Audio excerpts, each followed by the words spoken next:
Galing sa kabisera si Lolo Nilo. Lingguhan kung siya ay lumuwas ng bayan para mamili ng mga kailangan sa bahay. May kahirapan din kasi ang sasakyang pampasahero sa kanilang baryo patungo sa bayan. Lalo na sa gaya niya na wala namang sariling sasakyan. Puno ng pinamili ang dalang bayong na yari sa buri. Mga gamit panluto yon, delata at mga biskwit para sa kanilang apong si Samboy. Sadyang hindi na lang niya isinasama ang kanyang apo kapag pumupunta siya ng bayan dahil mahihirapan lang ang bata. Maging siya man ay mahihirapan din. Bulag ang kanyang apo mula ng isilang ito, pero may naaaninag siyang konting liwanag, subalit hindi sapat yun para siya ay makakita. Ibinaba ni Lolo Nilo ang dalang bayong at sinilip ang apo na inakala niyang nasa loob ng nag-iisang kwarto sa kanilang bahay. Kaya lamang wala ron ang kanyang apo. Napakunot ang kanyang noo. Tiyak na lumabas ng bahay ang bata. Hindi man ito nakakakita, pero nakasanayan na ni Samboy ang gumala sa lugar na malapit sa bahay hanggang sa kakauyan. Lagi niyang dala ang kapirasong patpat na ginagamit niyang panggabay sa paglalakad upang hindi siya matalisod o mabangga. Pambihira na naman talaga, oo. Hindi na naman ako pinakinggan ni Samboy. Kabilin-bilinan ko sa kanya na huwag siyang aalis ng bahay hanggat hindi ako nakakauwi. Abay, umalis pa rin siya. Saan kaya nagpuntang matigas na ulong batang yon? Kapag ganung wala ang kanyang apo, ay nag-aalala ng lubos si Lolo Nilo dahil nga sa sitwasyon ng bata na hindi siya nakakakita. Kahit pa kabisado na niya ang lugar malapit sa kanilang bahay, ang ikinakabahala naman ng matanda ay ang mababangis na hayop na posibleng makasakit kay Samboy. Kaya naman lumabas ng kubo ang matanda upang hanapin ang kanyang apo. Kinuha niya ang kanyang itak na nakasabit sa may dingding. Nakasanayan kasi ni Lolo Nilo na kapag magagawi siya sa kakauyan, ay dala niya ang kanyang itak para pwede na rin siyang kumuha ng panggatong. Samantala, bagamat hindi nakakakita ang batang si Samboy, ay sadyang madalas niyang pasyalan ang kakauyan. Natutuwa rin kasi siya sa pakikinig sa mga tunog ng huni ng ibon. Bagamat hindi niya nakikita ang mga yon, ay nagbibigay sa kanya yon ng kasiyahan. Gamit ang patpat na siyang gabay ng bata, ay may tinamaan yon na isang nakatumbang puno. Naupo roon si Samboy para magpahinga dahil kanina pa siya naglalakad. Pagkaupo niya sa nakatumbang puno, ay naramdaman niyang may mga yabag at kaluskos malapit sa kanya. Sa isang taong hindi nakakakita, ay binayayaan sila ng malakas na pakiramdam at pandinig.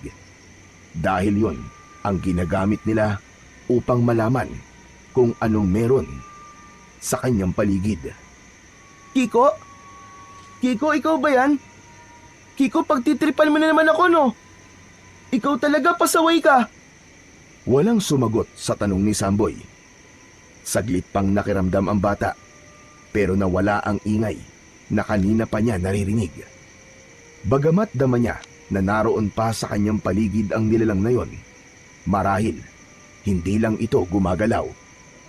Kiko, sinasabi ko na sa'yo huwag mo akong pagtripan. Lulukuhin mo na naman ako eh. Sige ka, ikaw din. May engkanto sa lugar na ito. Baka kung anong mangyari sa'yo kapag hindi ka pa rin nagsalita. Subalit wala pa rin siyang narinig na sagot. Nakadama na ng pagkabahala si Samboy. Kilala niya ang kaibigan. Kung bibiruin man siya nito, ay saglit lang, tapos magsasalita na. Kaya lamang, ng pagkakataong yon, ay hindi pa rin nagsasalita ang nilalang. Naramdam niyang naroon lamang sa kanyang paligid. Maya-maya pa, ay muling nakaramdam ng kaluskos si Samboy. Kasunod ay ang iba pang ingay na tila maihinang sitsit. Minsan niya nang narinig ang tunog na yon, na ayon sa kanyang lolo ay huni ito ng isang ahas. Naku po, nalintikan na. Mukhang may ahas dito sa kinaroroonan ko ah. Paano kaya ako nito? Hindi ko naman siya nakikita. Shoo! Shoo! Huwag kang lalapit sa akin, ahas! Lumayo ka sa akin! Shoo! Shoo! Lumakas ang ingay ng ahas na pakiwari ni Samboy ay malapit na sa kinaroroonan niya. Lalong nakadama ng takot ang bata.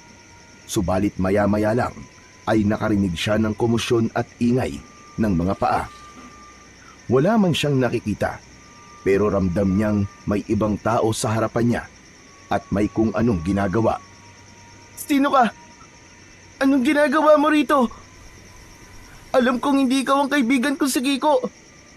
Sino ka? Magsalita ka! Isa akong kaibigan. Huwag ka mag-alala. Wala na ang ahas na kinakatakutan mo. Hinuli ko siya at itinapon ko sa malayo. Para kasing gusto kanyang tuklawin kanina eh. Talaga? Wala na yung ahas? Oo. Ligtas ka na sa tuklaw nun. Hindi mo ba nakita yung ahas? Hindi eh. Naririnig ko lamang siya. Kuwan kasi. Hindi ako nakakakita. Ay, bulag ka pala. Oo, mula lang ipinanganak ako. Salamat nga pala. Ang bait mo. Utang ko sa'yo ang buhay ko. Naku, wala yun. Masaya ako na tulungan kita, bata. Salamat talaga. Ako nga pala si Samboy. Ikaw, anong pangalan mo? Habang nakikipag-usap si Samboy sa batang nagligtas sa kanya sa tuklaw ng ahas, ay narinig niya ang pagtawag ng kanyang lolo Nilo. Naku, boses yun ng lolo Nilo ko ah. Hinahanap na niya ako. O sige na, Samboy. Kailangan ko nang umalis ah. Mag-iingat ka na lang sa susunod. Teka, aalis ka na? Oo, baka hinahanap na rin ako sa amin eh. O sige, kaibigan. Sandali kaibigan. Ano nga ulit ang pangalan mo? Hindi na nasagot pa ng batang kausap ni Samboy ang tanong niya. Hindi man lang nabanggit ang pangalan. Nagmamadali na itong umalis. Tumakbo na sa kakahuyan ang bata. Natila natakot sa pagdating ng lolo Nilo ni Samboy. Ikaw talaga bata ka. Kung saan ka na naman nagpupunta. Pinag-alala mo ako. Lolo Nilo, dito lang naman po ako sa kakahuyan eh. Eh ano bang ginagawa mo rito?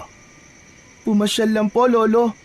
Saka, akala ko po pupunta po dito si Kiko eh. Kaya lang, hindi pala. Hala siya, halika na. Umuwi na tayo. Sandali lang po, Lolo. May nakita po ba kayong bata kanina? Ano ka mo? Bata? Abay wala po.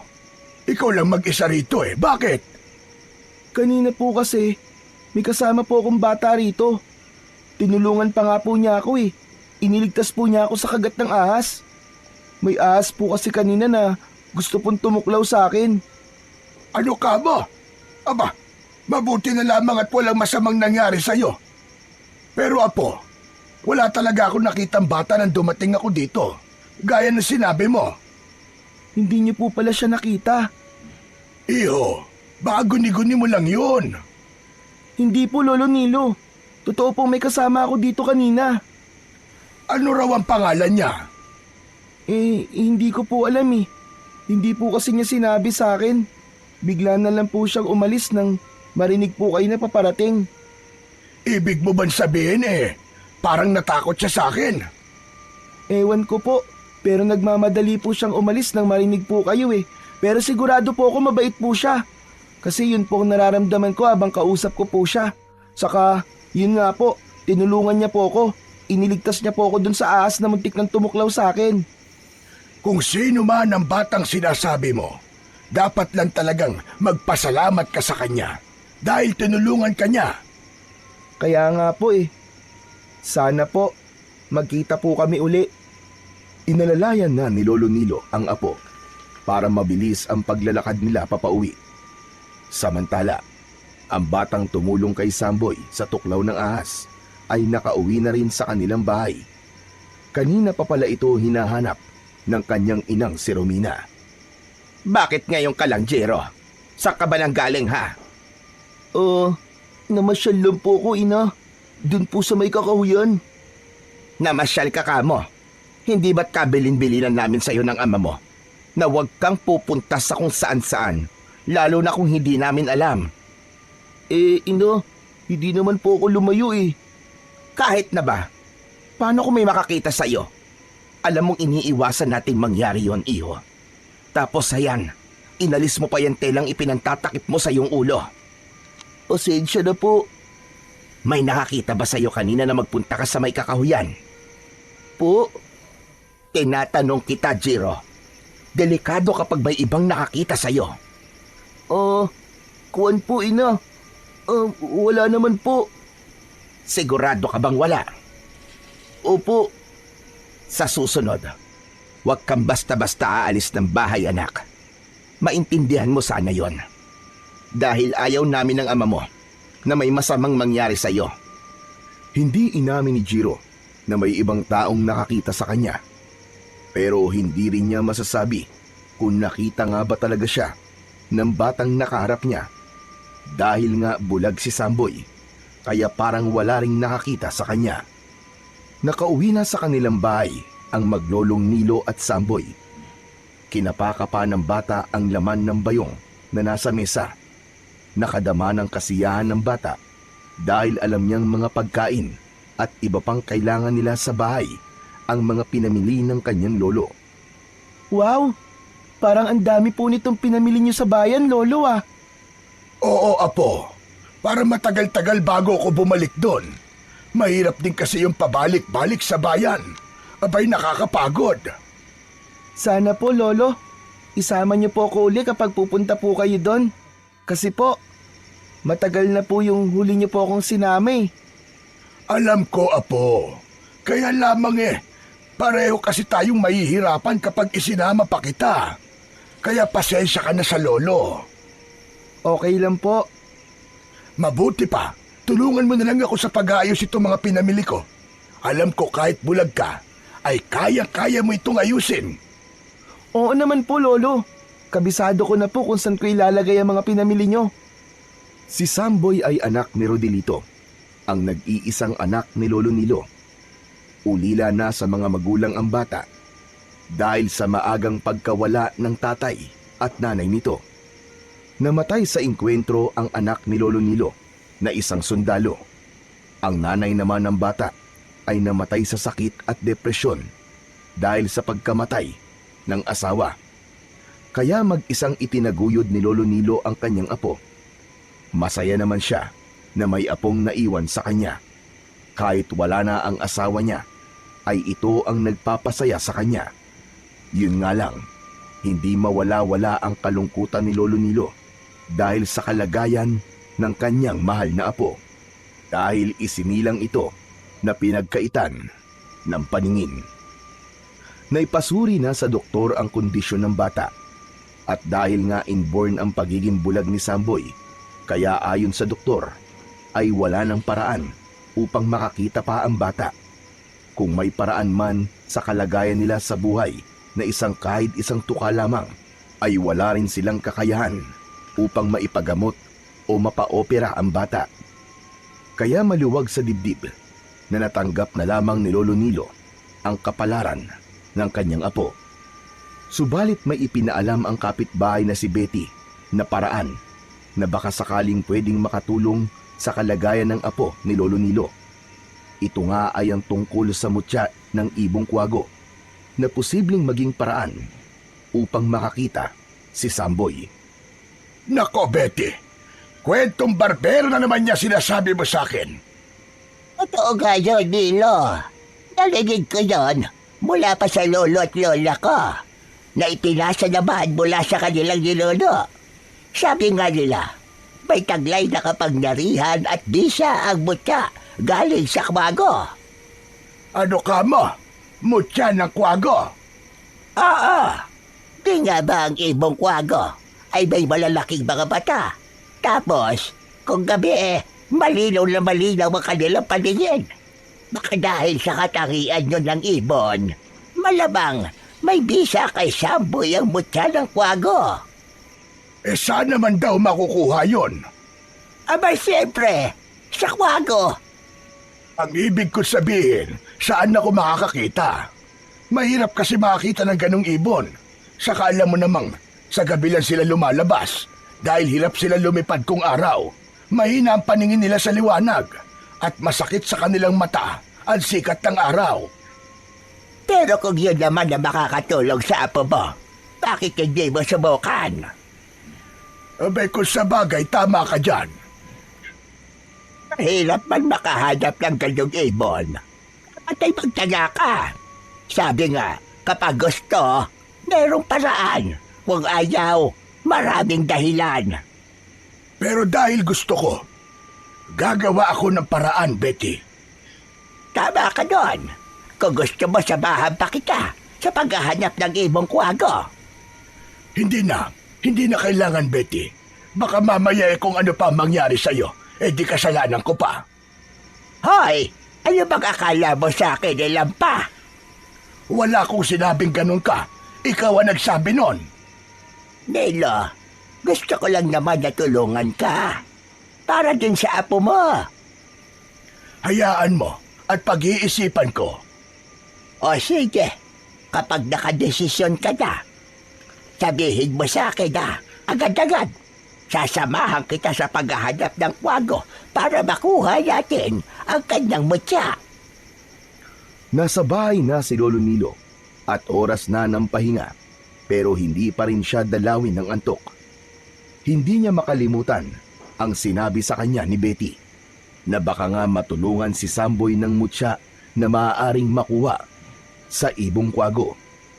Kung sakaling totoo man ang sinabi ni Betty at makakuha ako, siguradong magiging malaking tulong yung kay Samboy. Siya't magiging masaya ang aking apo. Buo ang pag-asa ni Lolo Nilo na sana nga'y totoo ang tungkol sa mutya ng kwago. Natutulog ang apong si Samboy at pinagmamasdan ang bata. Wala siyang ibang hinangad kundi ang makabubuti para sa kanyang pinakamamahal na apo. Sa kabilang dako, sa lugar na kinaroroonan ng batang si Jiro, ay nag-uusap ang mga magulang nito na sina Romina at Arsenio tungkol sa kanilang anak, ang paksa ng kanilang usapan. Hindi mo dapat basta hinahayaang lumabas at nagpupunta kung saan-saan ang bata, Romina. Ay nako, Arsenio. Yun na nga eh. Yun ang paulit-ulit kong bilin sa kanya. Pero minsan nagiging pasaway. Alam mo naman ang kalagayan niya. Hindi siya katulad ng ibang bata. Iba ang itsura ni Jiro. Baka katakutan siya at kung ano ang gawin sa kanya. Hayaan mo. Lagi kong ipapaalala sa kanya na huwag siyang lumabas. Isa pa, bago lang tayo sa baryong ito, hindi pa natin ganap na kilala ang takbo at utak ng mga taga rito. Siya nga pala, Arsenio. Ano palang balita sa lakad mo? Hanggang ngayon, nagbabakasakaling baka narito nga siya. Yun ang sabi, hindi ba? Sa lugar na matatagpuan ang hinahanap mo. Sana nga, dahil ibig ko na rin matapos ang lahat. Dinala ng pagkakataon ang mag-asawa sa baryo Monteclaro dahil may mahalagang bagay silang dapat bigyan ng katuparan. Sa baryong yon, naroon ang katugunan sa lahat ng tanong sa isipan ni Arsenio upang matapos na ang matagal ng panahong paghahanap nila. Matagal ko na rin inaasam-asam ang katahimikan, Romina. Alam ko naman yon, Arsenio. Para din yun sa ating nag-iisang anak. Ayokong habang buhay siyang manatili sa kalagayan na itinatago natin siya. Hangad ko ang mas maayos na buhay para kay Jiro. Sana nga'y dito na natin makita ang solusyon sa lahat ng yon, Arsenio. Sadyang mahalaga ang dahilan ng paninirahan ng mag-asawang Arsenio at Romina kasama ang anak na si Jiro sa baryo Monteclaro at kailangan mamalagi sila roon hanggat hindi nila nagagawa ang tunay nilang pakay. Sa kabila ng kalagayan ng batang si Samboy na isang bulag, ay hindi naman nalilimitahan ang kanyang pagiging isang bata. Katunayan nga ay meron siyang matalik na kaibigan na nagiging gabay niya at madalas nakakalaro. Samboy, Samboy! Pasensya ka na kung hindi ako nakarating sa kakahuyan kahapon ha. Meron kasi akong tinapos sa trabaho eh. Ano? Nagtatrabaho ka na, Kiko? Hindi. Ang ibig ko sabihin, merong ipinapagawa sa akin si nanay. Gawaing bahay. Ah, yun ba? Akala ko kasi, nagtatrabaho ka na eh. Pwede rin. Kaya lang, syempre, hindi pa ako papayagan eh. Kaya tumutulong na lang ako sa mga gawaing bahay doon sa amin. At sina nanay at tatay naman, sila nagtatrabaho sa bukid. Ay, siya nga pala, Kiko. Meron akong ikikwento sa'yo. Kasi nga, nagkaroon ako ng bagong kaibigan. Ano ka mo? May iba ka ng kaibigan? Oo, pero syempre, ikaw ang best friend ko. Teka, Samboy, sino ba bago mong kaibigan? Baka pwede ko rin siya maging kaibigan. Hindi ko pa kilala eh. Ano? Pwede ba yun? Bago mong kaibigan tapos hindi mo kilala. Niloloko mo yata ako eh. Hindi kita niloloko, Kiko. Hindi niya kasi sinabi sa akin ang pangalan niya nang tanungin ko siya. Bakit naman daw? Ewan ko, hindi ko rin alam eh. Tapos, kaibigan mo na kaagad. Hindi mo pa nga alam yung pangalan eh. Kasi nga, mabait siya, Kiko. Iniligtas niya ako sa kagat ng ahas. Muntik na kasi ako matuklaw eh. Ah, mabait nga siya. Sa may kakahuyan, doon niya ako nakita. Sana nga, magbalik uli siya ron eh. Para maging kaibigan mo rin siya. Siguro, dahil lang siya rito.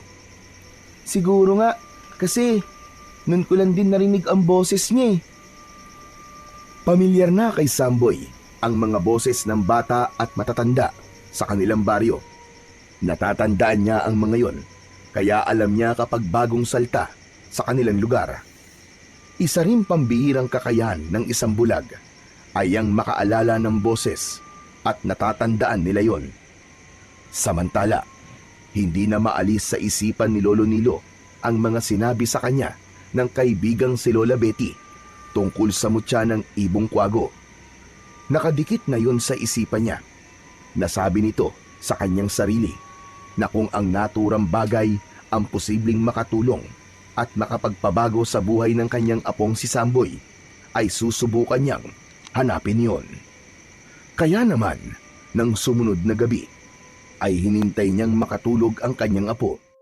Kailangan niyang magtungo sa may kakahuyan kung saan madalas gumagala ang iba't ibang uri ng ibon.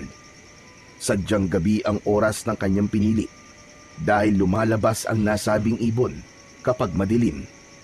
Kinuha ni Lolo Nilo ang kanyang flashlight na gagamitin upang malaya siyang makaikot sa pupuntahang lugar. Marahang lumabas ng bahay ang matandang lalaki. Maingat ang kanyang pagakbang upang hindi magising si Samboy. Tsak kasi na magtatanong ito kapag nagising at nakita siyang lalabas ng bahay ng ganung oras. Nakarating si Lolo Nilo sa kakahuyan. Una niyang narinig ay ang ingay ng mga kuliglig na namamahay sa mga puno na naroon. Alam niyang hindi magiging madali ang paghahanap sa ibong kwago, subalit umaasa siya na may makikita siya sa gabing yon.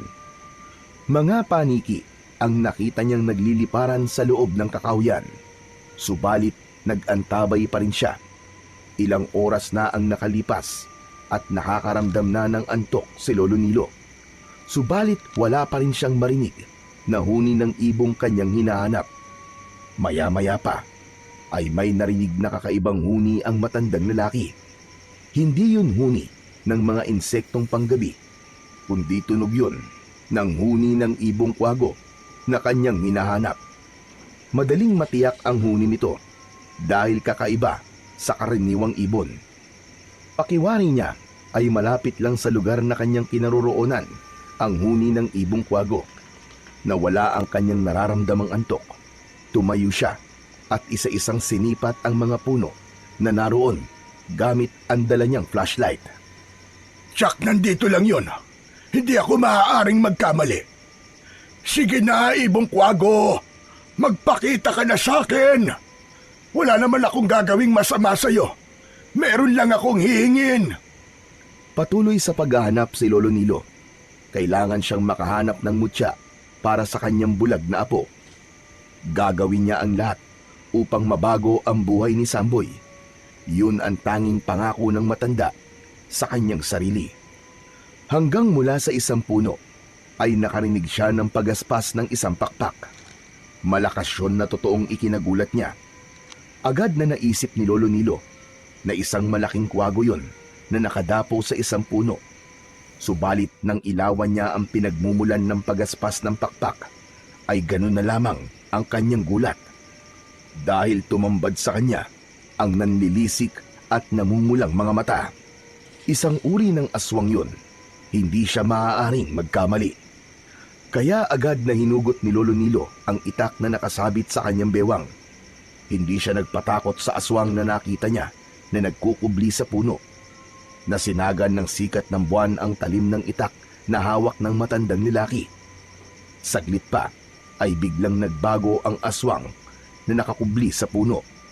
Naging isang itim na ibon yun na lumipad papalayo. Saan ka pupunta? Bumalik ka rito! Harapin mo ako! Yun ang tanging nabanggit ni Lolo Nilo habang lumilipad papalayo ang aswang na naging isang itim na ibon. Hindi matiyak ng matandang lalaki kung anong dahilan ng biglang pag-alis ng aswang. Kung natakot ba ito sa hawak niyang itak na maaaring sumugat sa aswang. Sa pag-alis ng aswang na nakita ni Lolo Nilo, ay muling narinig ng matanda ang huni ng ibong kanina ay kanyang hinahanap.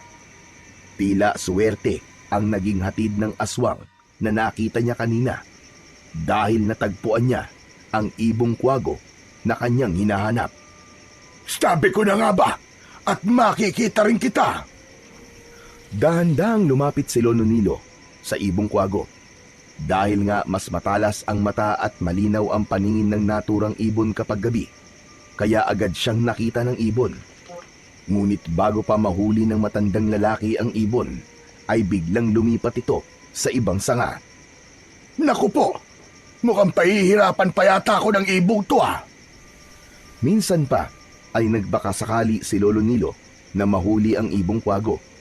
Kaya lang, hindi pala yun ganun kadali. Muli ay lumipad ang ibon papalayo. Kaya walang nagawa ang matandang lalaki, kundi ang manghinayang sa paglipad ng naturang ibon. Bigong umuwi si Lolo Nilo ng gabing yun. Magmamadaling araw na nang sapitin niya ang kanyang bahay. Nagising pa ang kanyang apo nang maupo ang matanda sa tabi ng higaan ng bata. Lolo, gising pa po kayo? Oo, apo. Sige na, ituloy mo na ang pagtulog mo. Lolo Nilo, umalis po ba kayo? Ha? Ay, hindi. Hindi ako umalis. Talaga po?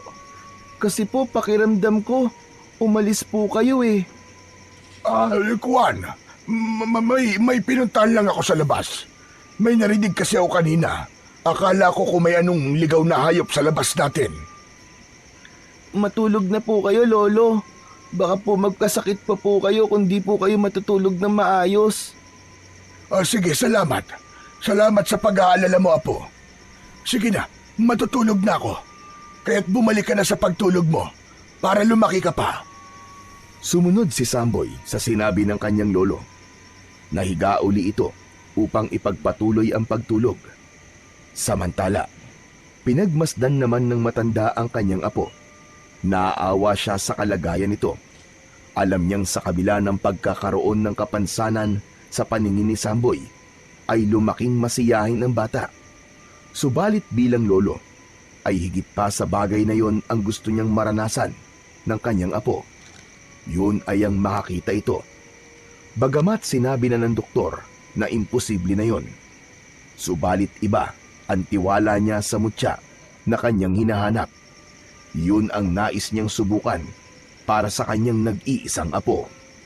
Sa kabilang dako, nag-uusap naman ang mag-asawang Arsenio at Romina Kararating lang noon ng babae mula sa magdamag na pagliliwaliw. Ipinaalam ni Romina sa kanyang asawa ang kanyang nadiskubre. Sigurado ka ba, Romina? Sigurado ko, Arsenio. Ang taong yon, siya ang nakita ko. Kung ganon, tama nga ang pananatili natin dito. Oo, Arsenio. Ano ba dapat nating gawin? Mag-asawang aswang sina Arsenio at Romina. Galing sila sa magkaibang uri ng aswang. Si Arsenio ay mula sa uri ng aswang na kung tawagin ay abwak. Aswang na may kakayahang maging isang taong bayawak. Samantalang si Romina naman ay mula sa aswang na kung tawagin ay kubot. Lumilipad na aswang na nagiging isang itim na ibon at bukod pa doon ay nagtataglay ng mahabang buhok na may kakayang pagalawin at gamitin para sa kanyang biktima. Mahalaga ang pananatili nila sa Baryo Monteclaro at may kinalaman dito si Lolo Nilo. Si Romina, ang itim na ibon na nakita ni Lolo Nilo. Subalit natakot siya sa matandang lalaki, kaya nagmamadaling umalis. Ano bang nakita mo sa taong sinasabi mo? Bakit basta ka na lamang umalis at iniwan siya? Nabahala ako, Arsenio. Natakot ako sa kanya. May kakaiba sa kanya?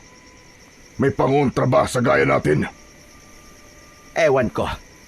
Dahil siguro sa nalalaman natin tungkol sa kanya. Hindi nga ba, may taglay siyang anting-anting? Yun ang alam ko, Romina. Kaya tama lang talaga na umalis ka kagad. Pero hindi yun dapat maging hadlang. Pag-iingat ang dapat nating gawin at palakasin ang ating kapangyarihan para magawang labanan ng anumang taglay na anting-anting ng matandang yon. Tama ka. Kailangan pa rin ipagpatuloy natin ang ating plano. Dapat magbayad ang taong yon. Malaki ang atraso niya sa akin. Natitiyak kung malapit lang sa lugar na pinuntahan ko kagabi ang tirahan ng matandang yon. Kung ganon, yun ang dapat kong malaman. Lumipas ang magdamag. Bagamat atrasado na rin natulog si Lolo Nilo, ay maaga pa rin siyang nagising kinabukasan. Gumawa siya ng apoy sa kusina gamit ang palito ng posporo. Nang makagawa ng apoy, ay naglagay ng tubig sa takure upang pakuluan yon. Wala nang lamang mainit na tubig ang kanilang termos. Kailangan niyang uminom ng mainit na kape. Sapat na sa kanya ang kapilang. Yun ang nakasanayan niya. Pero kung minsan, naglalaga din siya ng itlog, hinog na saging o kamote para sa kanilang almusal ng kanyang apo. Nang kumulo ang tubig, ay kinuha ni Lolo Nilo ang takure na may laman at isasalin sa maliit na termos. Kasalukuyang magsasali ng mainit na tubig ang matandang lalaki nang biglang may tumawag ng malakas sa kanya. Napamura pa sa pagkakagulat si Lolo Nilo dahil bahagyang natapon ang mainit na tubig at dumiretso yun sa kanyang hita. Anak na kuwago naman, oo! Bakit ka ba nanggugulat, Betty? Ikaw talagang matanda ka. Ang matandang kapitbahay na si Aling Betty pala ang tumawag ng malakas kay Lolo Nilo. Una ba, Nilo? Ang aga-aga ang init-init ang ulo mo. Galit ka kagad. Paano hindi iinit ang ulo ko kung ganiring natapunan ako ng mainit na tubig? Aba, muntik pang matapunan ang kwang ko. Buti na lamang sa hita. Aba, sakit kaya. Subukan mong itapon din sa hita mo. Naka, wag mo nga akong idamay dyan, Nilo. Mainit pala bakit mo gugusto'y matapunan ako? Teka, ano ba kailangan mo? Ang aga-aga nangiistorbo ka ng kapitbahay. Huwag ka nang masungit, Nilo. Masisira ang araw mo niyan. Nasira na, Betty. Dahil nga natapunan ako ng mainit na tubig. At may pasensya ka na. Hindi ko naman sinasadya. Huwag ka nang mainis. Bakit nga bang aga-aga't nangangapit bahay ka na kagad? Mangyaring dinalhan kasi kita ng ginawa kong puto na yari sa bigas. Heto, ang puputi pa nga Salamat. O sige na, makakaalis ka na. Aba, hindi nagtatabuyan mo na ako. Hindi mo man lang ba ako yayayain magkape? Nagdala lang ako ng puto Dahil ba dinalhan mo ko ng puto kailangan pakapihin na kita. Ganun ba yon? Kung gusto mo lang naman. Kung gusto mo magkape, o hayan, magtimpla ka. Huwag mo kong aasahang magtimpla ng kape mo. Ay naka, ikaw talaga Nilo. Dinaig mo pa ang babaeng may regla sa kasungitan. Sabi ko nga sa'yo, nasira ang araw ko dahil natapunan ako ng mainit na tubig. O sige ka, aalis na ako kung ganyan at baka babaya buhusan mo ko ng kubo ng tubig. Mabuti pa nga at umuwi ka na muna. Pero teka nga pala, Nilo. Nakita kita kagabi May pinuntahan ka. Saan ka pinanggaling? Wala ka na ron. Kita mo tao gano? Nagtatanong lang naman ako sa'yo Sabi ko nga sa'yo, wala ka ng pakialam. Ay nako, sige na nga. Sa susunod na araw na lamang ako makikipagkwentuhan sa'yo. Mukhang wala ka talaga sa kondisyon ngayon. Kundi ang gusto mo lang ay maging masungit. Bahala ka sa buhay mo. Diyan ka na. Tumalikod na ang matandang babae. Hindi na muna niya kakausapin si Lolo Nilo dahil mainit ang ulo nito. Naisip niyang kasalanan din kasi niya dahil nagulat ang matandang lalaki nang bigla niya itong tawagin. Napangiti na lamang si Aling Betty na nagpatuloy sa paglalakad pauwi sa kanyang bahay. Napapailing na lamang si Lolo Nilo nang makaalis na ang matandang babae. Natatawa na lang din siya dahil sa ipinakita niyang kasungitan sa matandang babae. Pero ganun pa man, ay binigyan pa rin siya ng ginawa nitong puto. Marami-rami din ang putong ibinigay ng kapitbahay, sapat para maging almusal nila ng kanyang apo. Nagising na rin si Samboy at niyaya na ni Lolo Nilo na kumain. Nagtimpla siya ng kape para sa kanilang dalawa. Sanay na sa pag-inom ng kape ang bata. Palibhasa, yun kasi ang madalas bilhin ng matandang lalaki. Paminsan-minsan lang bumili ng gatas kapag may sobrang pera. Pagkatapos mag-almusal, ay nagbilin si Lolo Nilo kay Samboy na manatili sa bahay. Huwag itong lalabas dahil meron siyang pupuntahan. Pumayag naman ang bata, kaya agad na naghanda ang matanda upang bumalik sa kakahuyan. Babalikan niya ang ibong kwago na nakita niya nung nakaraang gabi. Natitiyak niyang dun lang yun namamalagi. Marahil nga ay natutulog pa ito kapag araw.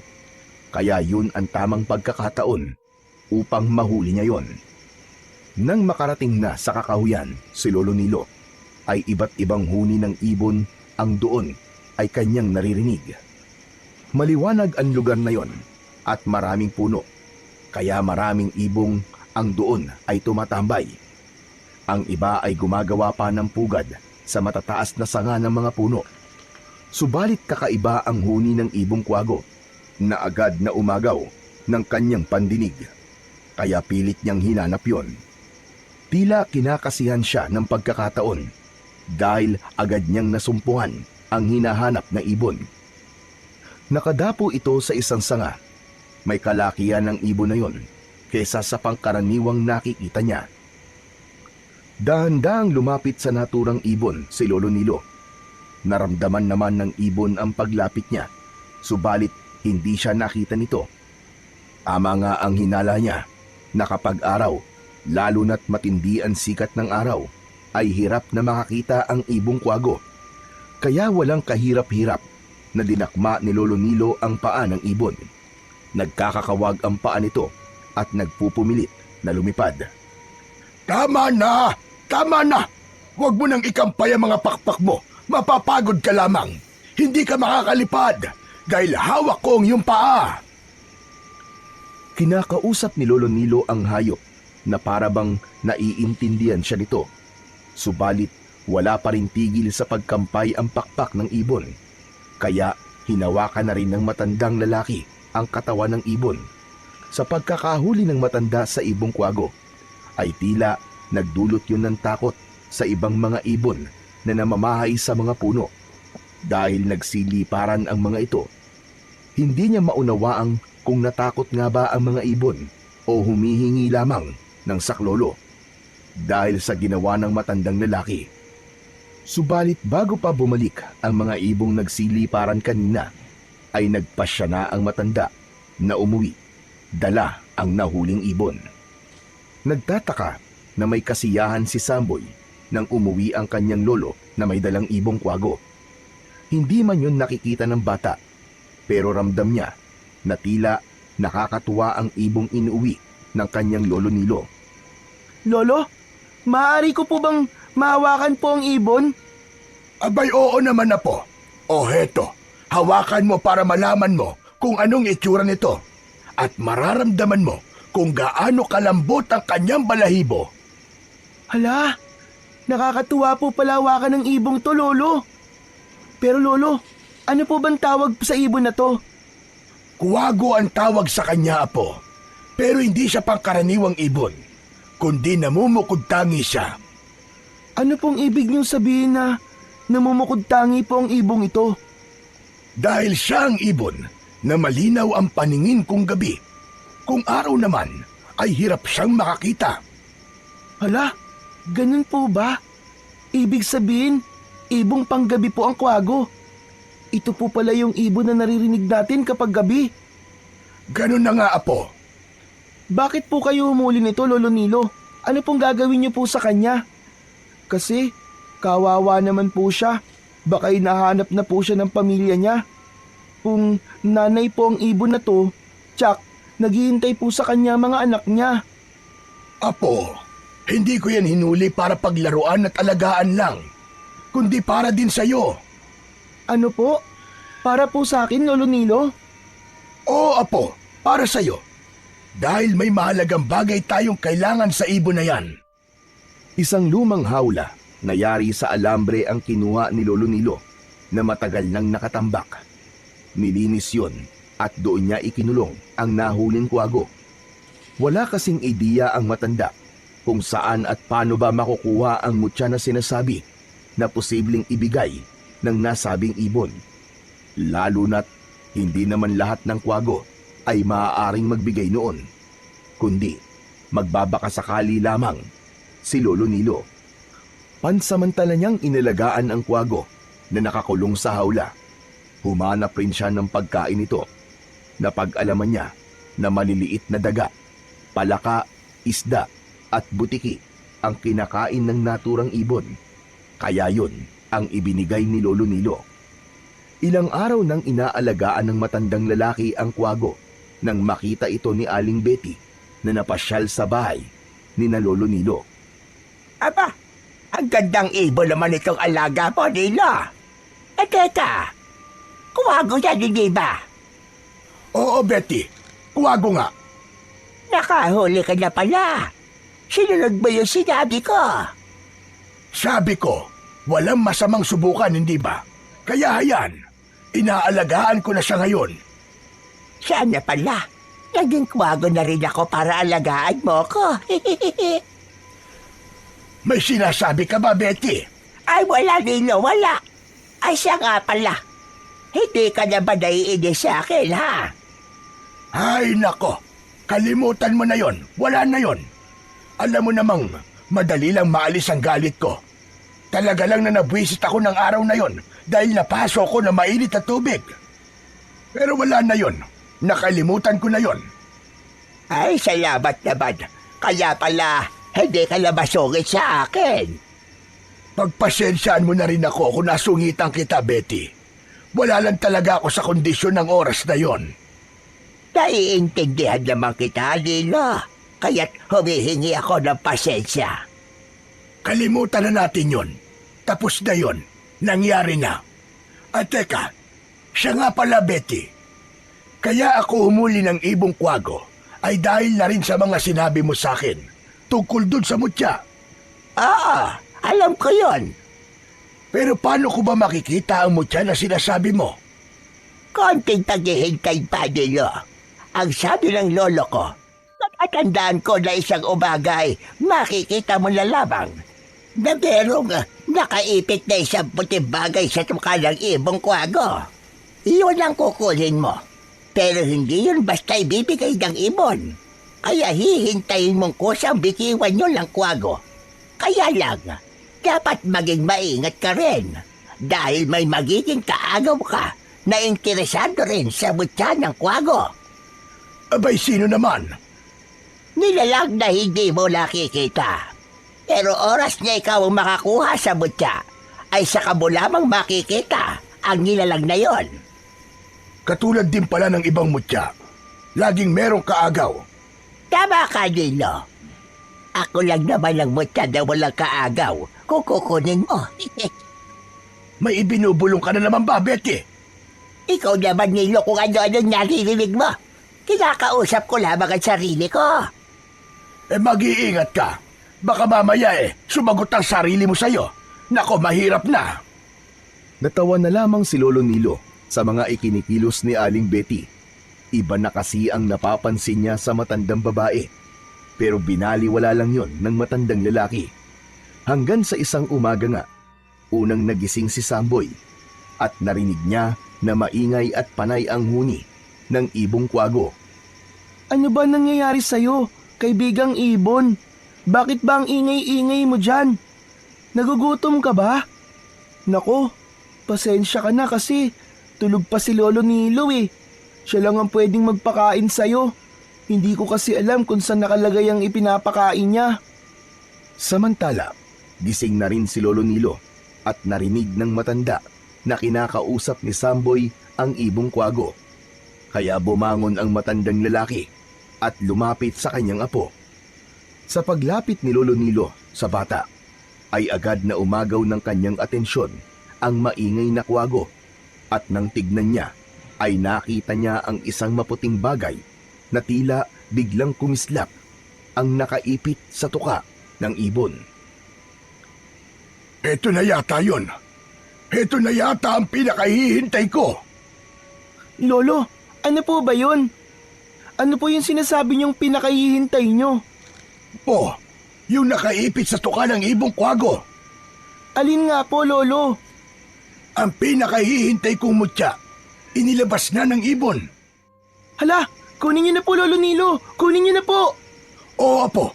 Walang ibang dapat makakuha niyan, kundi ako. Sinubukang kunin yon ni Lolo Nilo, subalit hindi yun mahila-hila ng matanda. Kaya nag-alala siya na malunok uli yun ng ibon at hindi niya na makuha pa. Saglit na nag-isip ng dapat gawin ang matanda. Kinuha niya sa taguan ang maliliit na hayop na pagkain ng ibong kwago. Dinala yun ng matanda. Nakita ng kwago ang bitbit ni Lolo Nilo. Humampay ang pakpak ng kwago na tila nasiyahan sa nakitang pagkain na dala ng matanda. Sa paglapit ng maglolo sa kwago, ay biglang binitiwan ng ibon ang nakaipit na puting bagay sa kanyang tuka. Agad naman yung sinunggaban ni Lolo Nilo dahil malakas ang kutob niyang yun na nga ang hinihintay niyang mutya. Kasabay ng pagkakakuha ni Lolo Nilo sa puting bagay na binitiwan ng ibon, ay isang malakas na suntok ang naramdaman ni Lolo Nilo.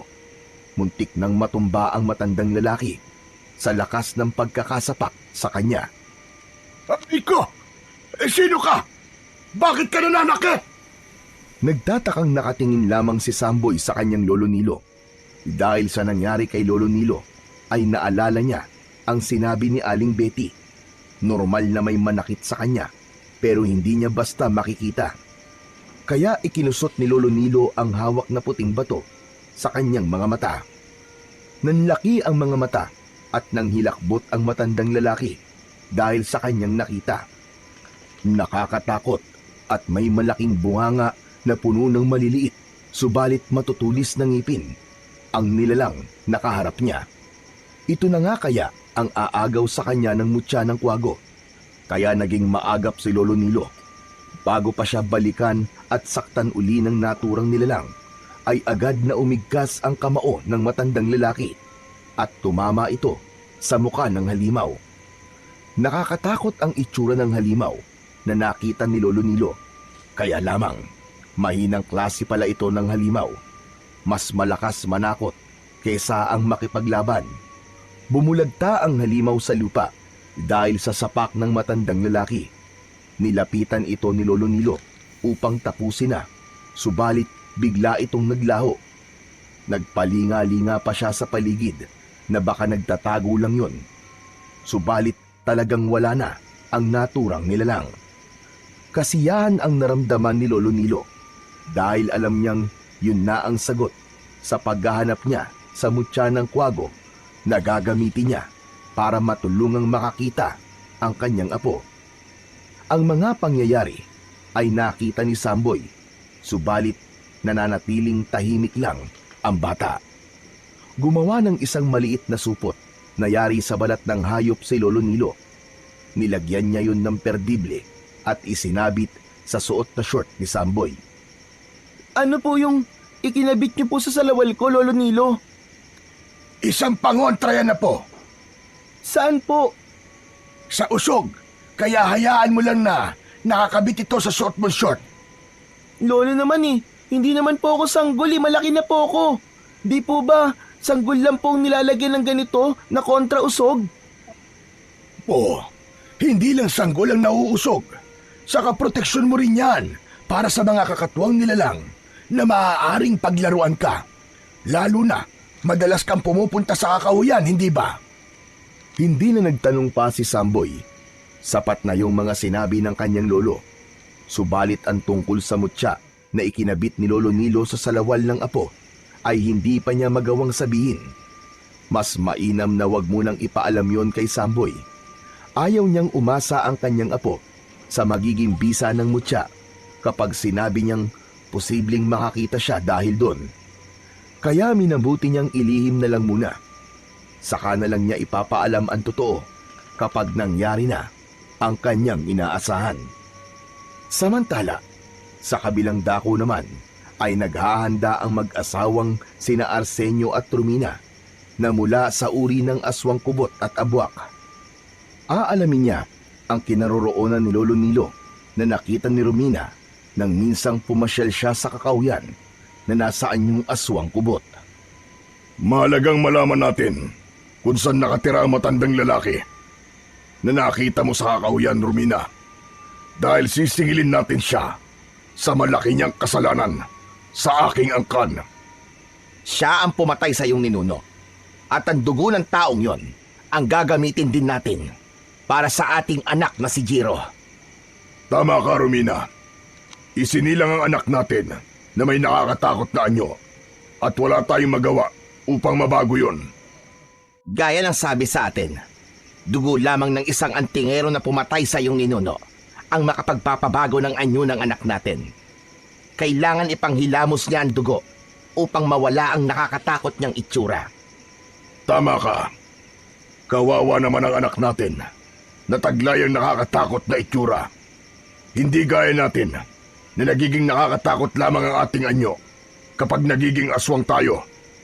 Kaya nga, Arsenio, gagawin natin ang lahat upang makaganti tayo sa taong yon at magamit ang kanyang dugo para sa ating anak. Naghahanda na sa pag-alis ang mag-asawang aswang nang makita sila ng kanilang anak na si Jiro. Ama, ina, saan po kayo pupunta? May mahalagang bagay lang kaming dapat gawin, anak. Gusto ko po sumama sa inyo. Hindi maaari, anak. Mas mainam kung dito ka na lamang sa bahay natin. Pero ama, ibig ko pong sumama sa inyo eh. Jiro, anak, huwag nang matigas ang ulo mo. Mapanganib kung sasama ka sa amin. Huwag nang matigas ang ulo, Jiro. Kasi po, lagi na lang po akong bawal lumabas ng bahay. Nakakainip na rin po dito eh. Gusto ko po magkaroon ng maraming kaibigan. Anak, kaya nga kami aalis ng iyong ama dahil maghahanap kami ng paraan upang mabago na ang iyong itsura. Para sa ganun, ay magawa mo na ang gusto mo, anak. Makakalabas ka na kahit anumang sandaling naisin mo dahil wala nang matatakot sa'yo. Gusto mo yun, hindi ba? Opo, ama. Pero, meron na po ako naging kaibigan eh. Baka pwede po ako makipagkita ulit sa kanya. Pero anak, Ina, hindi po siya nakakakita, bulag po siya. Kaya alam ko pong hindi po siya matatakot sa akin. anak, saka na lang natin pag-usapan ang bagay na yan. Ang mahalaga ngayon ay makaalis na muna kami ng iyong ama. Bukas, Saka natin pag-usapan ang tungkol sa kaibigan mo, anak. Kung gusto mo, sasamahan pa kita sa pakikipagkita mo sa kanya. Natuwa ang batang si Jiro sa sinabi ng kanyang ama. Kaya hindi na siya nagpumilit pang sumama sa lakad ng kanyang mga magulang. Nagbago na ang anyo ng mag-asawa. Naging aswang abwak na si Arsenio. Samantalang naging aswang kubot naman si Aling Romina. Saka nagpaalam na sa anak upang gawin ang kanilang pakay. Samantala, gamit ang taglay na pang-amoy ng aswang kubot na si Romina, ay naiwan sa kanyang gunita ang amoy ni Lolo Nilo, kung kaya natuntun kagad nila ang tirahan nito. Sa lugar na ito, dito naninirahan ang matandang nakita ko sa kakahuyan. Ang bahay na yun, posibleng yun ang tirahan niya. Wala siyang kamalay-malay na may aswang na aatake sa kanya. Dapat tayo mag-ingat, Romina, dahil isa siyang antingero. Oo, alam ko yon. Ano pang hinihintay natin? Salakayin na natin siya. Huwag muna. Dapat makiramdam na muna tayo at magmanman.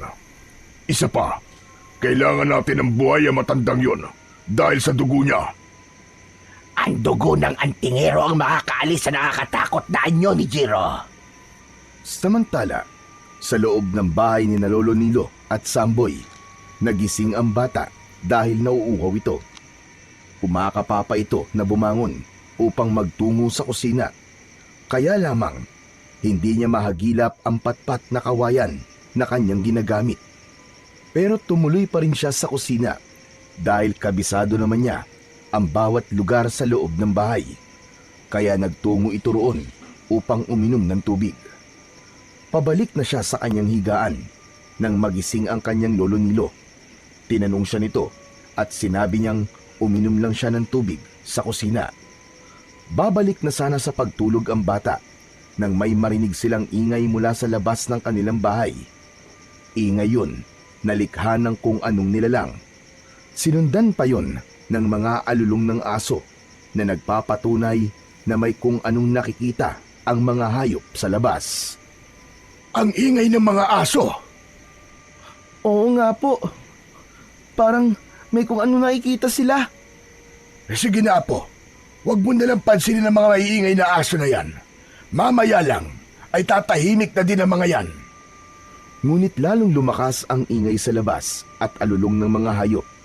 May pagaspas ng lumilipad na kung anong nilalang. Tumayo na si Lolo Nilo. Iba kasi ang kanyang nararamdaman. Bago ito magtungo sa pintuan ng bahay, ay may kinuha ito sa likod ng pintuan. Isang maliit na palakulyon na doon ay nakasabit. Lolo? Lolo, bakit po? Dito ka lang, Apo. Huwag kang lalabas dyan. Meron lang akong ibig tiyakin. Lolo, mag-iingat po kayo ha. Lumabas na ng bahay si Lolo Nilo upang tignan kung saan ba nanggagaling ang ingay. Agad na bumungad sa matandang lalaki ang aswang nakubot na si Romina. Nanlilisik ang mga mata at nakabukas ang bibig na may maliliit at matatalas na ngipin. Habang mahabang buhok ay nakakalat sa ere na tila mga ahas na may buhay at gumagalaw. Sinasabi ko na nga ba, may aswang na narito lang sa paligid ng aking bahay. Matagal ka na naming hinahanap at dinala kami ng tadhana sa lugar na ito upang pagbayarin ka, tanda. Ano ba sinasabi mo? Wala akong atraso sa kahit na kaninong aswang. Nagsisinungaling ka ba talaga? Hindi ako nagsisinungaling dahil wala akong maalala na meron akong inargabyado. Tama na! Huwag ka na magkunwari pa! Tikman mo na lamang ang galit ng isang aswang nakubot na tulad ko! Nagsipaggalawan ang mahahabang buhok ng kubot at ito ay lumingkis sa braso, sa liig at sa katawan ng matandang lalaki. Anong ginagawa mo sa akin? Pakawalan mo akong aswang ka! Huwag mo akong lingkisin gamit ang mga buhok mo! Ganyan ako yumakap, tanda! Ang mahabang buhok ko ang aking ginagamit! Sa pagkakataong yun, ay nanonood lamang ang aswang na abwak na si Arsenio na nasa anyo ng isang bayawak. Ayaw niyang pakialaman ang ginagawa ng asawang aswang.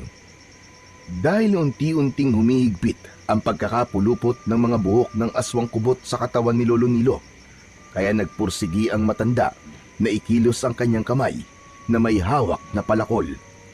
Pilit nitong pinuputol ang buhok ng aswang kubot na nakapalupot sa kanyang katawan. Sa bawat pagputol ng matandang lalaki sa buhok ng aswang kubot ay pumapalahaw ito dahil nasasaktan. Samantala, ang palahaw ng aswang kubot ay naririnig ni Samboy na nasa loob ng bahay. Dahil sa lakas ng sigaw ng aswang ay napatayo ang bata mula sa pagkakaupo at nagtuloy-tuloy sa pintuan ng bahay. Hindi napansin ni Samboy na hindi niya kinailangan ng anumang patpat o gabay upang pumunta sa may pintuan, kundi tuloy-tuloy lamang siyang nagpunta roon na walang anumang nababanggang gamit sa bahay. Pagdating sa pintuan ay buong pagtataka ni Samboy dahil sa kabila ng madilim na gabi ay meron siyang nakikita. Malinaw na nakita niya ang kanyang lolo habang nakikipaglaban ito sa aswang kubot. Ganun na lamang ang pagkagulat at takot ni Samboy. Tama na yan! Tama na! Maawa ka sa lolo ko! Dahil sa lakas ng sigaw ni Samboy ay napahinto ang aswang kubot sa pakikipagpambuno kay Lolo Nilo. Bagamat naroon ng takot ay lumapit ang bata upang tulungan ang lolo na alam niyang nasa panganib. Lolo! Tutulungan ko po kayo! Samboy, Apo! Huwag kang lalapit dito! Huwag! Lumayo ka, Apo! Huwag kang lalapit sa aswang! Pero lolo, hindi ko po kayo pwedeng pabayaan! Apo, makinig ka sa akin! Hayaan mo na ako! Kaya ko ito!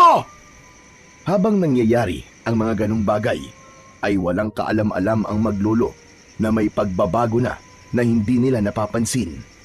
Dahil nakakakita na si Samboy at natutunghayan ito ang mga nagaganap sa kanyang Lolo Nilo. Hindi rin namamalayan yun ng bata na nakakakita na siya dahil nangingibabaw sa kanya ang takot at pagkabahala sa mga nangyayari. Samantala, habang nanonood ang aswang na abwak na si Arsenio, ay may kakaiba siyang naramdaman. May kung anong enerhiya na tumutulak sa kanya at taglay yun ni Samboy. Napatingin ng aswang abwak sa bata at gamit ang kanyang mga mata bilang aswang na nasa anyong bayawak ay nakita nito ang kakaibang kislap ng mutya na nakasabit sa short ng bata. Napaurong ang taong bayawak. May hindi magandang pakiramdam ang hatid nun sa kanya. Ganon din ang nararamdaman ng aswang kubot na si Romina.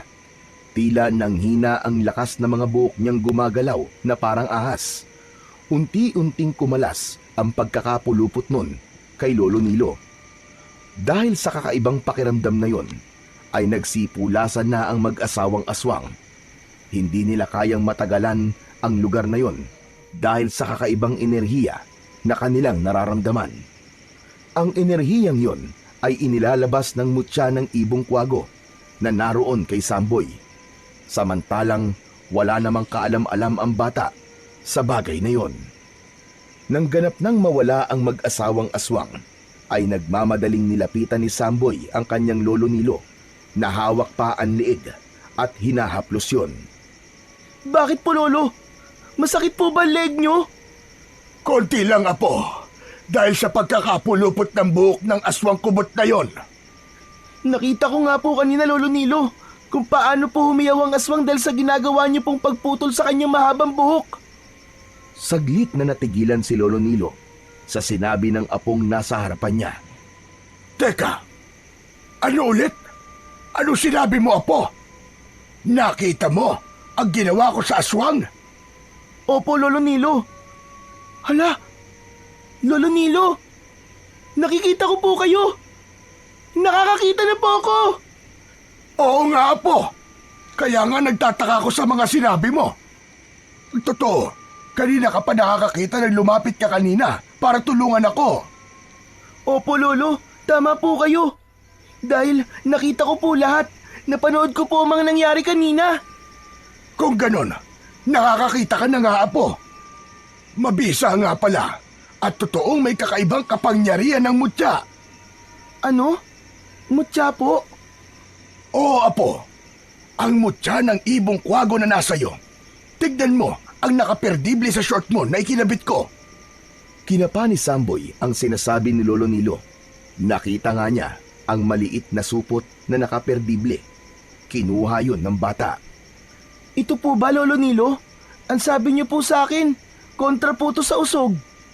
Apo, sinabi ko lang yon para hindi ka umasa.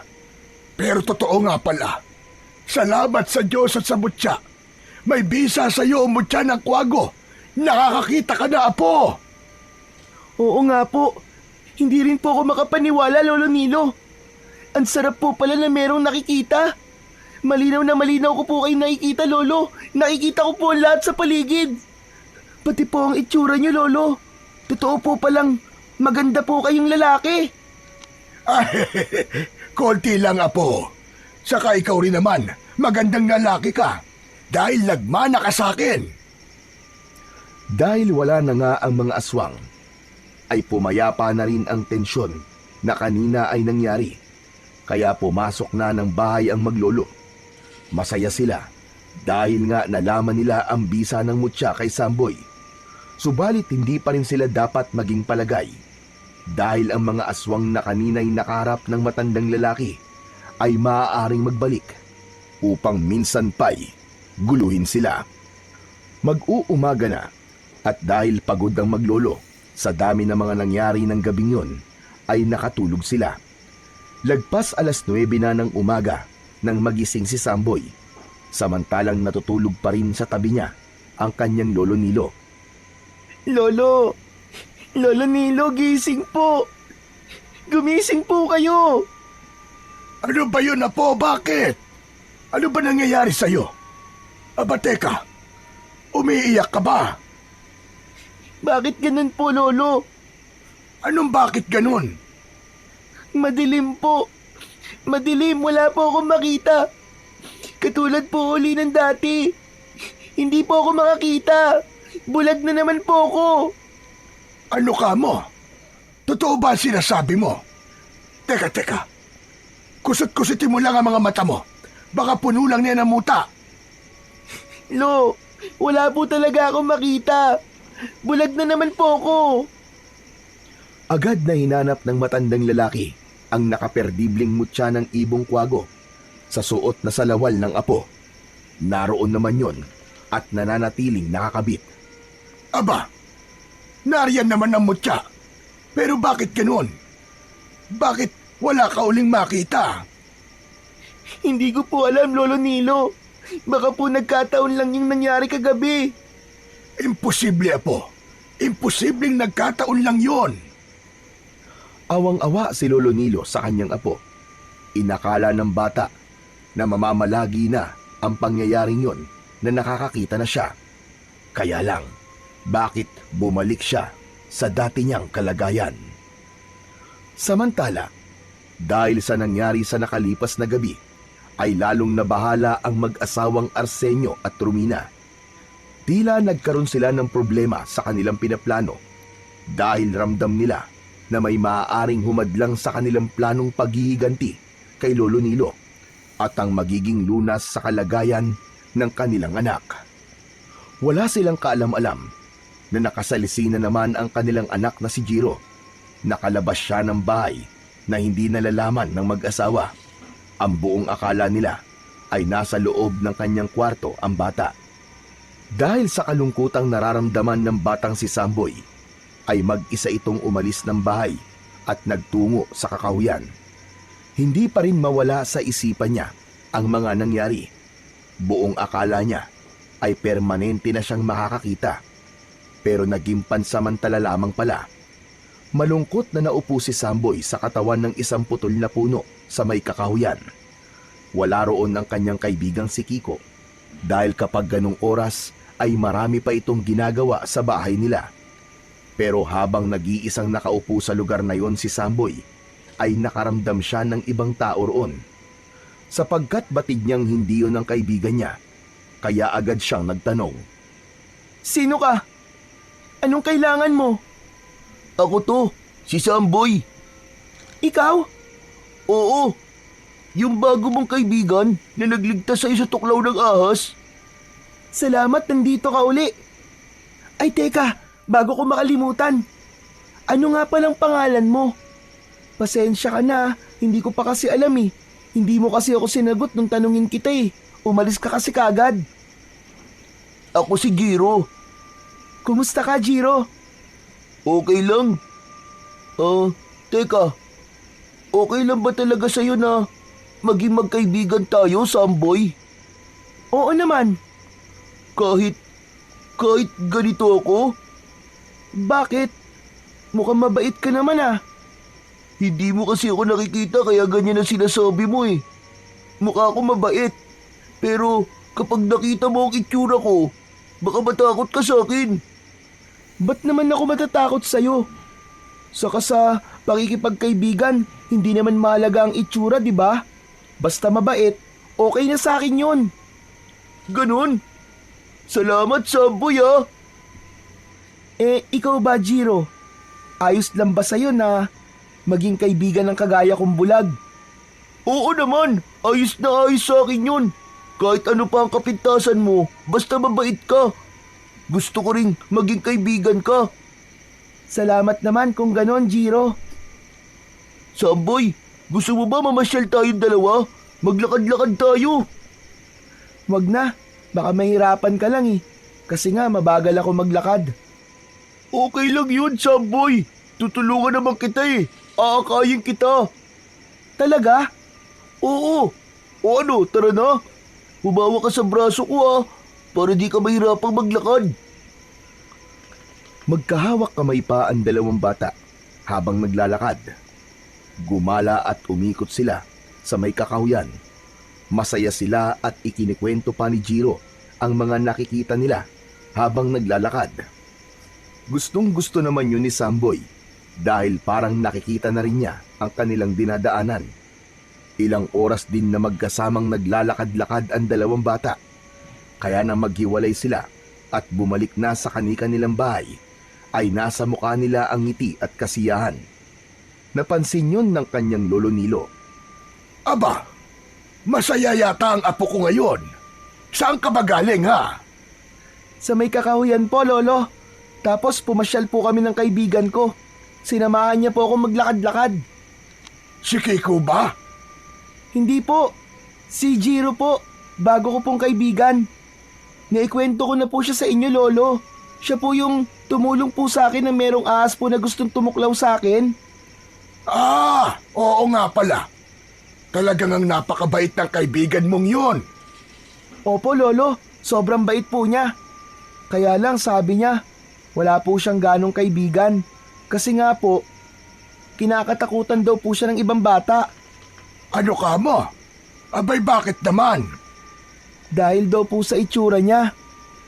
Baka may diferensya sa mukha kaya ganon. Pero ang mahalaga naman ay mabait siya kahit ano pa ang kanyang itsura. Opo, Lolo. Yun din nga po ang sinabi ko sa kanya kanina.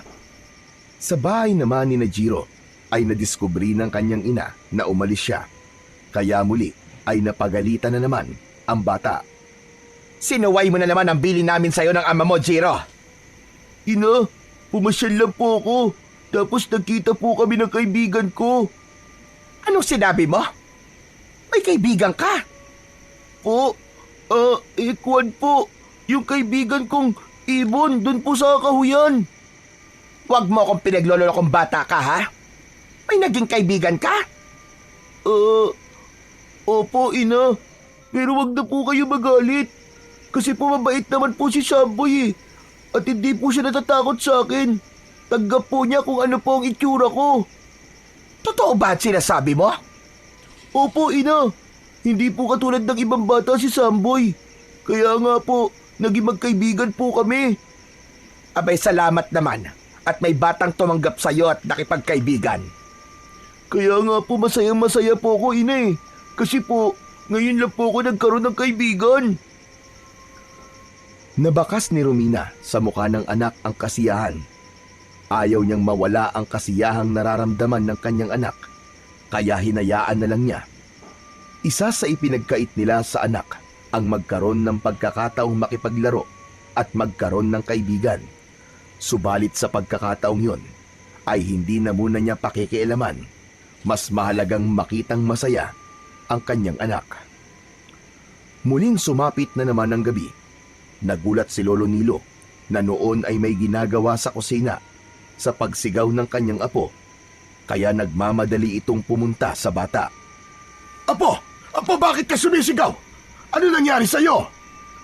Lolo! Lolo, tingnan mo! Tingnan mo! Kaya ko po lumakad ng mabilis at hindi ko po kailangan kumapa pa. Aba, oo nga ane. Ibig sabihin, nakakakita ka na uli. Kaya nga po, Lolo Nilo. Kanina maliwanag pa at meron pang araw, hindi po ako makakita. Pero nang dumilim na po, nakakakita na po uli ako. Teka, kung ganun, yun ang bisa sa'yo ng mutya ng kwago. Mananatili kang hindi nakakakita kapag may araw pa. Pero kapag sapit ng gabi at madilim na, nagiging maliwanag na ang paningin mo at nakakakita ka. Ganun na nga po, Lolo Nilo. Tama. Tama nga pala. Dahil yun ang katangian ng ibong kwago.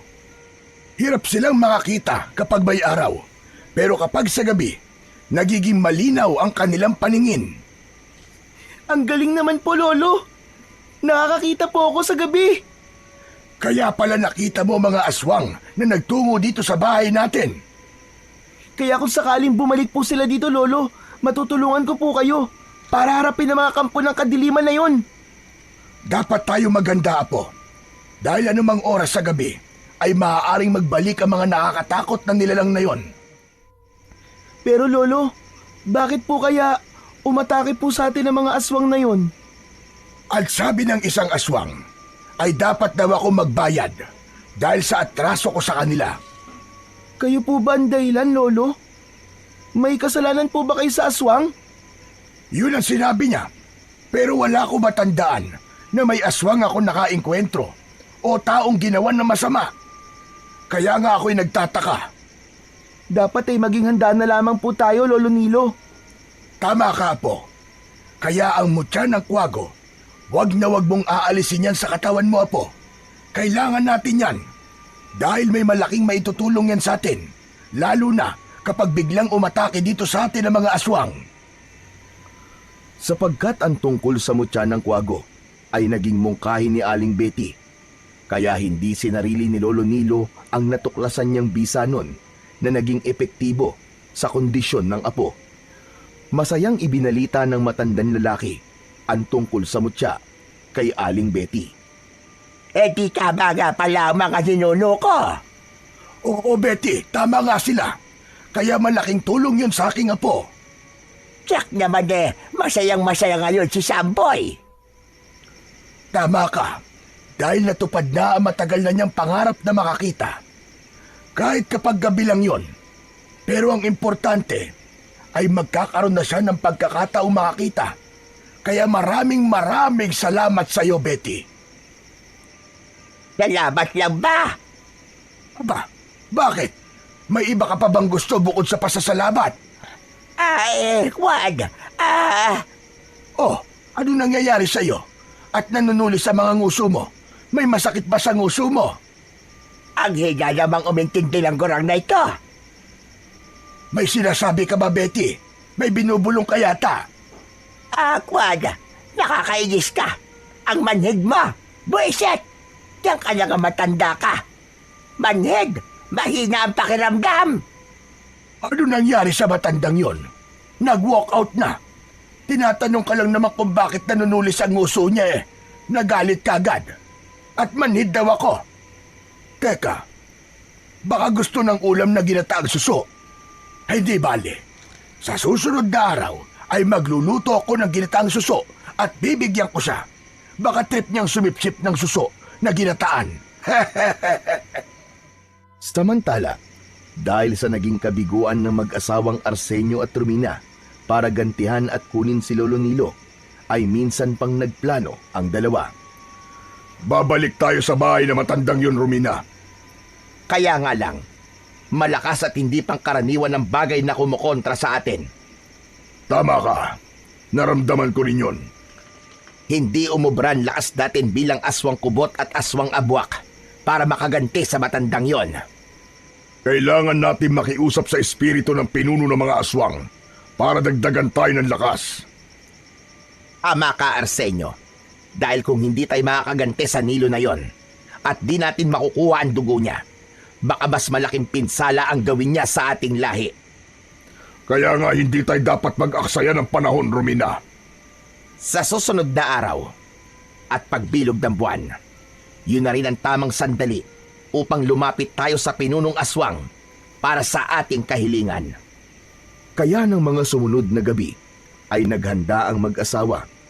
Sa isang madilim na bahagi ng kanilang bahay ay gumawa sila ng isang ritual. Lalapit sila sa espiritu ng pinuno ng mga aswang para palakasin ang kanilang taglay na kapangyarihan at lakas laban sa enerhiyang nararamdaman nila nang magtungo sila sa bahay ni Lolo Nilo. Hindi yun kinakaya ng kanilang lakas. Ang tinutukoy ng mag-asawang aswang ay ang bisa na ipinaparamdam sa kanila ng mutya ng ibong kwago. Nagagawa nitong higitan ang lakas na taglay ng mag-asawang aswang. Hindi naman nabigo ang mag-asawa sa kanilang kahilingan sa espiritu ng pinuno ng mga aswang. Tinugon nun at ipinagkaloob ang kanilang nais. Kaya kasiyahan ang idinulot nun sa kanila. Ngayon, handa na tayo para humarap uli sa antingero. Ramdam na ramdam ko ang bagong lakas at karagdagang bisa ng ating kapangyarihan, Arsenio. Kaya alam kong hindi na tayo mabibigo pa, Romina. May paghihiganti ko na ang sinapit ng aking mga ninuno.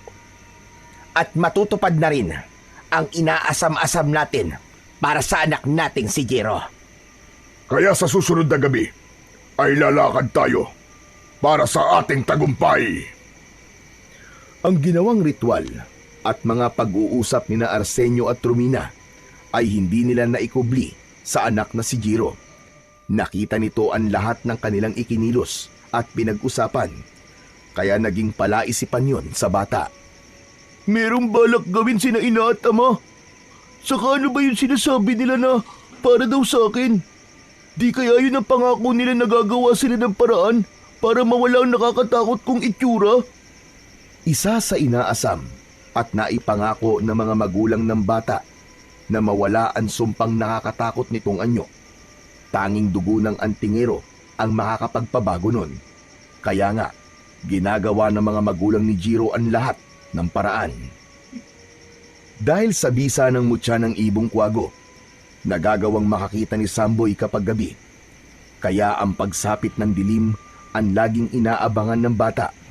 Ipinagyabang pa niya yon sa kanyang kaibigang si Kiko na ginulat niya minsan dahil gabing-gabi ay pumasyal siya sa bahay ng kaibigan. Aba, sandali lang. Nakarating ka mag-isa dito sa bahay namin. Tapos gabi pa, Samboy. Ang astig mo naman. Oh, anong tinatawa-tawa mo dyan, Samboy? Nakaka-bad trip ka, ha? Pinagtatawanan mo ako, lakas mo mag-trip, ha? Kasi ganyan pala ang itsura mo. Ano? Anong ganyan ang itsura? Bakit? Gwapo ba ako? Gwapo sana. Kaya lang, yung kagwapuan mo na traffic. Hindi umabot sa totoong gwapo. Teka nga. Tama ba ako? Nakakakita ka, ha, best friend? Oo nga. Kaya nga sabi ko sa'yo yung kagwapuan mo na traffic. Dahil nakikita ko na. Aba, teka. Paano nangyari yun na nakakakita ka na? Amazing! Amazing ka pa dyan. Huwag mo nang alamin. Sa akin na lang yun. Pero sa gabi lang ako nakakakita. Kapag araw, bulag pa rin ako. Ayos lang yun, Samboy. Ano ka ba? Ang mahalaga, nakakakita ka kahit gabi.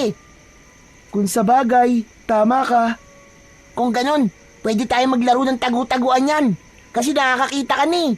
Masarap nga maglaro ng tagu-taguan kung gabi. Saka na lang, Kiko. Nagpunta lang ako dito sa inyo para ipaalam na nakakakita na ako. O sige, uuwi na muna ako kasi hindi alam ni Lolo Nilo na umalis ako ng bahay eh. O sige, sige. Basta, yung promise mo sa susunod, maglalaro tayo ng tagu-taguan Oo, promise. Tapos, isasali natin ang bago kong kaibigan para makalaro din natin si Jiro. O sige, ayos lang naman para maging kaibigan ko na rin siya. Umalis na ng bahay ni Nakiko si Samboy. Nagbalik na siya sa kanilang bahay. Kaya lang, nang papauwi na siya, ay naramdaman niyang may mga kasama sa loob ng bahay ang kanyang Lolo Nilo at tila nagkakaroon ng pagtatalo. Hindi muna siya pumasok ng bahay, kundi nakiramdam at sinilip ang nagaganap sa loob. Nanlaki ang mga mata ng bata nang makita ang kasama ng kanyang lolo sa loob ng bahay. Nagbalik na naman kayo. Kayo pala ang aswang na umatake dito sa amin. Oo, kami ngayon. Nagbalik kami dahil hindi pa kami tapos sa'yo, tanda. Nasabi namin na babalikan ka para singilin. Ano bang utang ko sa inyo? Napakahusay mo talaga magkunwari, tanda. Pero pasensya na, hindi ko bibili ng pagkukunwari mo. Di ako nagkukunwari dahil wala akong maalala na may ginawa akong masama sa kapwa ko para umabot sa ganito ang lahat na paghihigantihan ako. Buhay ang inutang mo, tanda. Buhay. Wala akong buhay na inuutang. Wala akong pinatay. Tama na yan at itigil mo na ang pagpapanggap mo na inosente ka at wala kang alam. Ang kailangan ngayon ay sumama ka sa amin. Kaya wala ka ng kawala. Hindi mo rin magagamit ang taglay mong anting-anting dahil mas malakas ang bisa na kapangyarihan namin ngayon. Hindi ko alam kung nababaliw na kayo. Hindi ko talaga alam ang sinasabi nyo. Wala rin akong anting-anting. Talagang hindi ka pa rin titigil sa pagkukunwari mo. Tama na, Arsenio. Dali na natin siya para matapos na ang lahat ng paghihintay natin. Makakapaghiganti na tayo sa kanya. Mapapakinabangan pa natin ang dugo ng antingerong yan. Hinawakan ng maigpit ni Arsenio ang matandang lalaki at tinalian ito ni Romina. Ano bang ginagawa niyo sa akin? Bakit niyo ko'y ginagapos? At saan niyo ako dadalhin? Tumahimik ka na lamang, tanda. Malalaman mo rin mamaya. Lahat ng tanong mo ay magkakaroon ng kasagutan.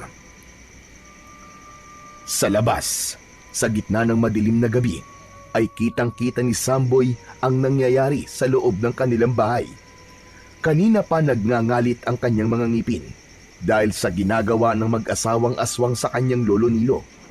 Kaya nang makalabas ng bahay ang mga ito at dalhin sa kung saan ang lolo niya, ay humarang na ang batang si Samboy. Nang makaharap ni Samboy ang mag-asawang aswang, ay agad nilang naramdaman ang kakaibang enerhiya mula sa mutya ng kwago na nakakabit sa katawan ng bata. Hoy! Mga pangit na aswang! Saan niyo dadali ng lolo ko, ha? Pakawalan niyo siya! Ang batang yan, sa kanya nagmumula ang kakaibang enerhiya na pumipigil sa atin, Romina. Hindi anting-anting ng antingero ang taglay niya. Ibang uri. Kapag hindi niyo kinalagan ng lolo ko, baka hindi niyo magustuhan ang gagawin ko sa inyo! Huwag mo kaming takutin, bata! Hindi ang kagaya mong uhuging paslit lang ang pipigil sa aming mga plano! Agad na nagpalit ng anyo ang mag-asawa. Mas mabangis, mas nakakatakot. Kitang-kita rin niya kung paanong kalagkarin ng mga halimaw na yon ang kanyang lolo. Kanya-kanya ng atungal at angil ang dalawang aswang bilang paghahanda rin sa gagawing pag-atake ng mga ito kay Samboy. Tumabi naman bigla si Lolo Nilo na noon ay inalihan ng takot dahil sa mga halimaw na nasa kanyang harapan. Pero nagawa niyang palakasin ang loob ng kanyang apo. Samboy, apo! Huwag kang papayag na madaig ka ng mga halimaw na yan! Manalig ka sa Panginoon at sa bisa na ibinigay sa iyo ng mutya ng kwago.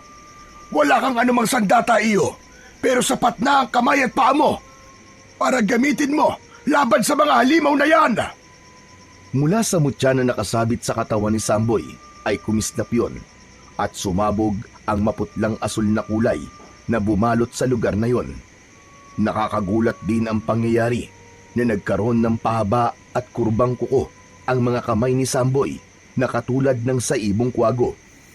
Alam ng mutya ang mga mangyayari kaya kumilos yun upang ganap na matulungan ang bata. Wala namang sinayang na sandali ang mag-asawang aswang. Buong tapang at lakas na inatake nila si Samboy. Hindi naman magpapatalo ang bata. Ginamit ng aswang kubot na si Romina ang kanyang mahahabang buhok na tila may buhay upang balutin si Samboy, habang nakahanda naman ang aswang na abwak na si Arsenio para sakmalin ang bata. Ang lakas ng mga aswang at ang bisa ng mutya ng kwago ng mga sandaling yun ay tila magkapantay lamang. Lakas at patatagan ang labanan, ngunit isa man sa kanila ay hindi nagpapakita ng kahinaan. Nag-aalala si Lolo Nilo nang makita niya na tila nalalamangan ng 2 aswang ang kanyang apo. 2 aswang laban sa batang may taglay na mutya ang labanan. Nagpatuloy sa tagisan ng lakas at bisa ng kapangyarihan ang mag-asawang aswang at si Samboy. Nais nilang ubusin ang kanika nilang lakas at matira ang matibay. Gumagana naman ang bisa ng mutya na taglay ng bata, subalit may kakaibang lakas din talaga ang 2 aswang upang kontrolin ang lakas ng enerhiya mula sa mutya. Habang nanonood naman si Lolo Nilo sa mga nangyayari, ay napapikit siya. Umusal siya ng panalangin upang palakasin pa ang taglay na mutya ni Samboy para mapangibabawan nito ang anumang kapangyarihang meron ang mga kampon ng kadiliman. Nakaramdam ng panghihina si Samboy. Subalit bago pa siya ganap na manghina dahil sa nakapalupot na buhok ng kubot sa kanyang katawan, ay isang malakas na sigaw ang pumailan lang. Tama na yan, Ama! Ina! Huwag mo saktan ang kaibigan ko! Gulat at naagaw ng malakas na sigaw ni Jiro ang ginagawa ng 2 aswang. Hindi maaari! Ang anak natin, Romina! Bakit nandito siya? Ina! Ama! Maawa po kayo sa kaibigan ko! Pakawalan niyo na po siya! Huwag niyo saktan si Samboy! Huwag niyo patayin ang kaibigan ko! Jiro! Kaibigan! Ibig mo sabihin, mga magulang mo sila? Oo, Samboy! Jiro, nakikita ko ng totoo mong itsura. Ano ka mo? Nakakakita ka na, Samboy? Ngayon nakita mo na ang nakakatakot kong anyo. Payag ka pa rin bang maging kaibigan ako? Sabi ko naman sa'yo, Jiro hindi ako tumitingin sa itsura ng gusto kong maging kaibigan, kundi sa kanyang puso. At alam ko na mabait ka. Dahil naipakita mo na sa akin yun minsan. Nang mga pagkakataong yun, ay humupa ang galit na namamayani sa damdamin ng mag-asawang aswang. Dahil kaibigan pala ng anak nila ang kanilang sinasaktan. Unti-unti ay nagbalik sila sa dating anyo. Ang batang ito, ang sinasabi mong kaibigan mo, anak? Opo, Ama. Siya ang tanging nakilala ko na tumanggap sa akin kahit ano pa ang itsura ko. Pero, narinig ko kanina na bulag siya nang makilala mo. Ibig sabihin, hindi niya nakita ang tunay mong anyo. Nakakakita na po siya ngayon, Ina. Alam na po niya ang kapangitan ko. Pero, tulad nga po ng sinabi ko, hindi po ako tumitingin sa panlabas. Agad ko po natanggap na kaibigan si Jiro dahil sa ipinakita po niyang kabaitan sa akin, sa ginawa niya pong pagliligtas sa akin. At ngayon po, muli po akong iniligtas ni Jiro. Dahil hindi ko hahayaan na mapahamak ka, Samboy. Sabi ko nga sa'yo, ikaw lang ang nag-iisa kong kaibigan. Pero hindi ka dapat nakikipagkaibigan sa kanya, anak. Bakit naman po, Ina?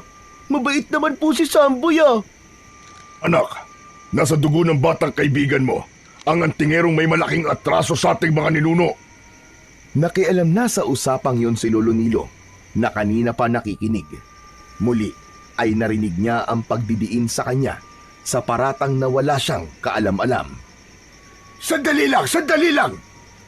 Paulit-ulit ko na lamang naririnig sa inyong dalawa ang kasalanan na hindi ko naman nalalaman.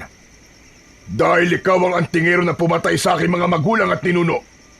Pinaratangan sila mga aswang at kampo ng kadiliman. Bakit ba pilit mong itinatanggi ang mga bagay na yon, tanda? Dahil wala yung katotohanan. Pero mga aswang po kayo. Kitang-kita ko po ang pagbabago po ng anyo nyo. Kaya ganun din po ang mga magulang nyo. Hindi aswang ang mga magulang ko, bata. Mabubuti silang tao. Matulungin. Pero may nainggit sa kanila at pinaratangan silang aswang. Pus agad namang pinaniwalaan na matandang yan. Nalolo mo. Pinatay ang mga magulang ko na hindi mo na inaalam ang totoo. Dahil sa labis sa sakit sa pagkawala nila. At dahil na rin sa paratang na hindi naman totoo, ay nagdesisyon akong maging aswang. Pumayag akong pasaan ng pagkaaswang upang maipaghiganti ko ang aking mga magulang at ninuno. At ako naman, dahil sa pagmamahal ko sa asawa ko si Arsenio, ay pumayag na rin ako na maging aswang. Natahimik si Lolo Nilo sa mga ikinuwento ng mag-asawa. Sa kaunti-unting naalala niya ang isang nakaraan. Hindi nga siya maaaring magkamali na totoong may nilalang na antingero na katulad at kamukhang kamukha niya na pumatay sa mga magulang ni Arsenio. Ang taong yon ay ang kanyang kakambal na si Noli. Kaya lang, nagkahiwalay ang kanilang landas. Kamukhang kamukha niya ang kanyang kakambal at natitiyak niyang yun ang tinutukoy ni Arsenio. Ang kakambal niyang si Noli, ang antingero na kinamumuhian at nais paghigantihan. Kaya hindi ako ang tinutukoy nyo. Ang kakambal kong tinutukoy nyo na isang antingero ay maraming tato sa katawan. Bordado ng tato ang kanyang dibdib. Heto ako. Tignan nyo ang dibdib ko. Makikita nyo na walang anumang tato. Itinaas ni Lolo Nilo ang suot niyang t-shirt at nakita ni Arsenio na malinis yun at walang ang tato. Nanatiling walang kibo si Arsenio dahil tama nga ang matandang lalaki. Ang antingero na pumatay sa kanyang mga magulang ay puno ng tato ang dibdib. Kaya ngayon ay natiyak niyang hindi si Lolo Nilo ang antingero na hinahanap nila at nais paghigantihan. Kung ganon, nasa na sinasabi mong kakambal mo? Wala na siya. Minala siya sa isang engkwentro dahil hindi niya dala ang kanyang anting-anting, kaya namatay siya. Subalit ang anting-anting ay hindi ko kinuha, kundi kasamang inilibing. Ayokong ipasa sa akin yon dahil sa mabigat na pasaning dala ng isang antingero. Kung ganon, nagkamali pala tayo, Arsenio. Maling tao ang nais nating paghigantihan. Humihingi ako ng tawad sa iyo. Patawad. Hindi na namin gagawin ang aming planong paghiganti. Dahil hindi naman ikaw yun. Nauunawaan ko kayo. Ramdam ko ang sakit ng pinagdadaanan nyo. At kung saan nanggagaling ang galit nyo. Samboy, pasensya ka na rin sa inatam ako ha. Wala yun, Jiro. Naiintindihan ko na ang lahat. Humupa na ang matinding galit at emosyon na namamagitan sa mga pangyayari kanina lang. Nakita na ni na Arsenio at Romina ang kanilang mga pagkakamali. Kaya lang, biglang nakarinig sila ng kakaibang ingay. Tila may dumadaluhong na kung ano mula sa kadiliman. Gayon na lang ang pagkamangha ng lahat nang mula sa kadiliman ay may grupo ng mga aswang na dumating. Grupo ng mga aswang kubot at aswang abwak. Mabaging langit! Napakaraming aswang! Sinugod tayo ng mga kampo ng kadiliman! Hala! Saan galing ang mga yan, Lolo Nilo? Ama! Ina! Bakit may mga dumadating na aswang? Nagkatinginan sina Arsenio at Romina. Sila man ay naguguluhan sa pagdagsa ng mga aswang na kauri nila. Bakit grupong umatake ang mga yon? Bakit ganito, Arsenio? Ano bang nangyari? Hindi nagustuhan ng pinuno ng mga aswang ang pagbabago ng ating desisyon. Dahil yun sa ating nalaman, ang nais pa rin nila ay gawin natin ang nauna nating plano kung bakit tayo humingi ng dagdag na lakas sa espiritu ng pinuno ng mga aswang. Pero, Nalaman nating mali tayo. Kaya lang ay hindi natin mababawi ang ating ipinangako. Nagagamitin natin yon para gumanti at maggasik ng lagim. Yun ang hinahanap sa atin. Anong gagawin natin ngayon, Arsenio? Tayo ang puntirya nila. Sa atin sila gaganti. Wala tayong ibang gagawin kundi ang lumaban. Kundi papatayin nila tayo ng walang kalaban-laban. Tama ang naging kutob ni Arsenio. Silang mag-asawa nga ang sadya ng mga dumating na aswang. Sila ang nais parusahan at ipatikim sa kanila ang galit ng mga kauri nilang aswang. Dahil sa pagbabago ng kanilang desisyon, kaya wala silang nagawa kundi ang lumaban. Nakita naman ni Jiro ang pag-atake ng mga dumating na aswang sa kanyang mga magulang. Tama na yan! Huwag niyong patayin sina ina at ama! Maawa kayo sa kanila! Jiro! Ako naman ngayon ang tutulong sa'yo. Ako ang bahala sa mga magulang mo. Ako ang haharap sa mga aswang na yan. Apo! Mag-iingat ka! Nagmamadaling kumilos si Samboy. Batid niya na ang tanging maaasahan niya ay ang mutya ng kwago na kanyang taglay. Kaya kinuha niya yon at itinaas. Lumikha ng liwanag na tila asul. Dahil sa liwanag na yon, ay tila nahirapang makakita ang mga aswang na umatake sa mag-asawa. Nangangapa sila at wari walang makita. Tila binulag ng liwanag ang mga mata ng aswang. Kaya sila ang naglaban at umatake sa kapwa aswang. Silang mga aswang ang nagpatayan at nagkagatan. Agad namang pinuntahan ni Jiro ang kanyang ina at ama upang ilayo sa mga aswang na inaatake ang isa't isa. Matindi ang sago pa ang nangyari hanggang pare-pareho silang tumimbuang na sugatan, kaya halos bumaha ng dugo sa lugar na yon. Nang ganap nang pumayapa ang mga pangyayari, ay naiwang buhay ang maglolong Nilo at Samboy, maging ang pamilya ni na Arsenio. Walang masamang nangyari sa kanila. Tapos na! Wala na ang mga salot na aswang! Minsan po, ay pinatunayan po ng mutya ang kanyang bisa para iligtas po tayo, Lolo Nilo. Hindi pa rin ako makapaniwala sa mga pangyayari. Paano na tayo ngayon yan, Arsenio? Hindi tayo napatay ng mga kauri natin. Pero natitiyak ko na may ibang hahanap sa atin. Sagot ko po kayo. Huwag po kayo mag-alala. Tutulungan at poprotektahan ko po kayo. Ina, ama, ayoko po maging katulad nila. Ayoko po maging aswang. Anak, tama ka.